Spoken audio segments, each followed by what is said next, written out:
नमस्ते, जय हिंद। मैं हूं ऋषि सिंह और आप देख रहे हैं हमारा खास शो विस्तार से।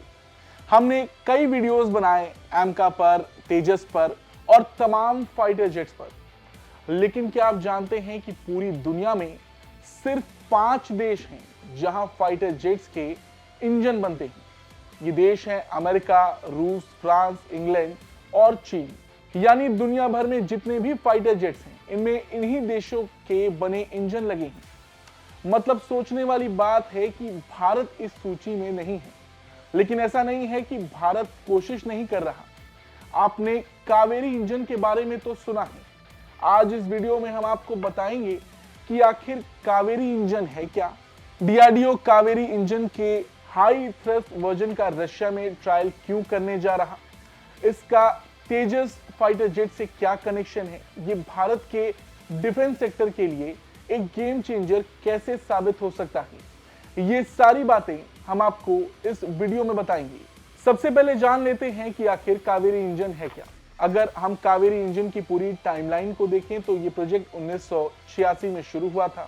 इसे मुख्य रूप से तेजस लाइट कॉम्बैट एयरक्राफ्ट के लिए तैयार किया जाना था, लेकिन तकनीकी चुनौतियों के कारण इसे फुल स्केल डेवलपमेंट में काफी समय लग गया। हालांकि हाल के वर्षों में डीआरडीओ ने इसकी डेवलपमेंट स्पीड को तेजी से बढ़ाया है। दिसंबर 2023 में कावेरी इंजन के नए वर्जन को आधिकारिक मंजूरी मिली। जनवरी 2024 में रशिया में कावेरी डेरिवेटिव इंजन के फ्लाइट ट्रायल्स शुरू हुए।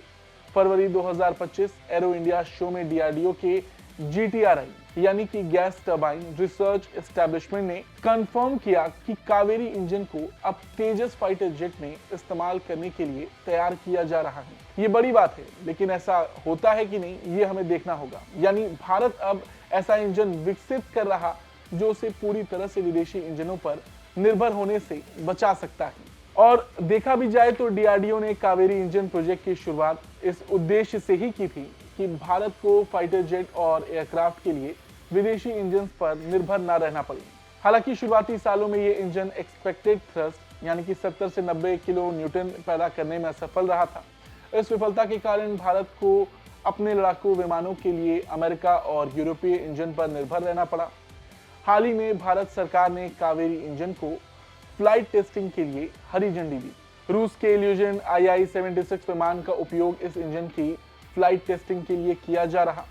ये विमान 4 इंजनों से लैस है, जिनमें से एक को हटाकर डीआरडीओ के कावेरी इंजन को फिट किया गया है। इस टेस्टिंग में इंजन को लगातार 70 घंटे तक 40,000 फीट की ऊंचाई पर चलाया जाएगा। यदि ये टेस्टिंग सफल रहती है तो कावेरी इंजन को भविष्य में भारत के लड़ाकू विमानों में इस्तेमाल किया जा सकेगा। कावेरी इंजन भारत के 5वीं पीढ़ी लड़ाकू विमान एमका यानी कि एडवांस मीडियम कॉम्बैट एयरक्राफ्ट के लिए आधारशिला साबित होगा। डीआरडीओ की ये उपलब्धि भारत को दुनिया के अन्य डिफेंस मैन्युफैक्चरिंग दिग्गजों के बराबर खड़ा कर सकती है। रही बात रूस के साथ भारत मिलकर क्यों काम कर रहा, तो आपको बता दें कावेरी इंजन के साथ कुछ दिक्कतें आई थी।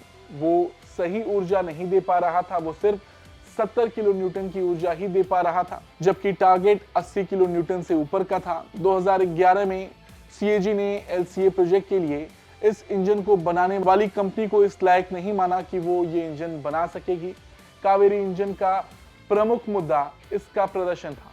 इंजन की गति और थ्रस्ट अपेक्षाओं के मुकाबले कम रही, खासकर तेजस जैसे हल्के लड़ाकू विमान के लिए इसे पूरी क्षमता से काम करने के लिए अधिक ताकत की आवश्यकता थी, लेकिन इसका थ्रस्ट अपेक्षाओं के अनुसार नहीं था। इंजन की विश्वसनीयता और स्थिरता पर भी सवाल उठे थे। परीक्षण के दौरान इंजन में तापमान और दबाव से संबंधित समस्याएं भी सामने आई थी, जिससे इसके दीर्घकालिक संचालन में समस्याएं उत्पन्न हुई। कावेरी इंजन का डिजाइन और तकनीकी पहलू भी काफी चुनौतीपूर्ण रहा। इंजन के भीतर कई तकनीकी जटिलताएं थीं जिनका समाधान समय पर नहीं मिल पाया। ये इंजन उच्च तापमान और दबाव के तहत काम करता है और इसे बेहतर रूप से काम करने के लिए कई सुधारों की आवश्यकता पड़ी। और जो सबसे बड़ी दिक्कत थी वो ये कि कावेरी इंजन का विकास बहुत लंबे समय तक चलता रहा। इसकी डिजाइन और परीक्षण प्रक्रिया में कई बार देरी हुई, जो इसके समय पर पूरे होने में बाधा बनी। इस कारण भारतीय वायुसेना को विदेशी इंजन जैसे GF404 पर निर्भर रहना पड़ा और ऐसे में भारत ने रूस के साथ मिलकर काम करना शुरू किया। अमेरिका और यूरोपीय देश भारत को इंजन टेक्नोलॉजी ट्रांसफर करने में आनाकानी करते हैं। और रही बात रूस की, तो रूस पर हथियार टेक्नोलॉजी के मामले में भारत काफी निर्भर रहता है।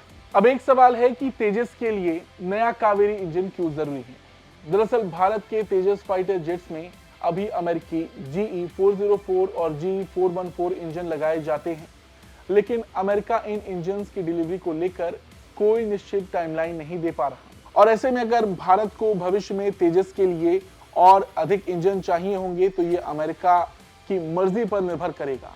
इसी वजह से DRDO अब तेजस के लिए स्वदेशी कावेरी इंजन का हाई थ्रस्ट वर्जन विकसित कर रहा। अभी का कावेरी इंजन 49 किलो न्यूटन की थ्रस्ट देता है, आफ्टर बर्नर के साथ 75 किलो न्यूटन। नया कावेरी इंजन 90 किलो न्यूटन की थ्रस्ट देगा, जिससे ये तेजस के लिए पूरी तरह उपयुक्त हो जाएगा। इससे तेजस की परफॉर्मेंस और कॉम्बैट कैपेबिलिटी दोनों बढ़ेंगी और भारत को विदेशी कंपनियों पर निर्भर नहीं रहना पड़ेगा। कुल मिलाकर कावेरी इंजन को सही करने और उसे पूर्ण रूप से विकसित करने के लिए भारतीय रक्षा क्षेत्र को बहुत मेहनत और समय की आवश्यकता होगी, लेकिन ये एक लॉन्ग टर्म गोल है जिसे पूरा किया जा सकता है। भारत ने रूस का साथ मांगा है। बड़ी बात यह है कि अगर भारत इस सफर में सफल होता है तो इससे बड़ी बात नहीं हो सकती। अब आप खुद सोचिए, दुनिया के 4 देश, चीन को इसमें हम शामिल नहीं कर रहे, मतलब पूरी दुनिया के फाइटर जेट्स में सिर्फ इन 4 देशों के जेट्स लगे हैं। ऐसे में अगर भारत का कावेरी इंजन सफल होता है तो भारत भी उस सूची में आ जाएगा। भारत के डिफेंस सेक्टर को एक बड़ा बूस्ट मिलेगा, जो हमारा मेड इन इंडिया आत्मनिर्भर भारत का सपना है, उस दिशा में ये एक बड़ा कदम होगा। हालांकि जैसा कि हमने कहा, ये लॉन्ग टर्म गोल है, इसमें कितना वक्त लगेगा ये कोई नहीं जानता। अब आप कावेरी इंजन को लेकर क्या सोचते हैं, कमेंट बॉक्स में जरूर बताएं। अगर आप चाहते हैं कि हम कोई इस तरह का टॉपिक आप तक लेकर आएं तो वो भी हमें कमेंट बॉक्स में लिखकर जरूर बताएं। धन्यवाद।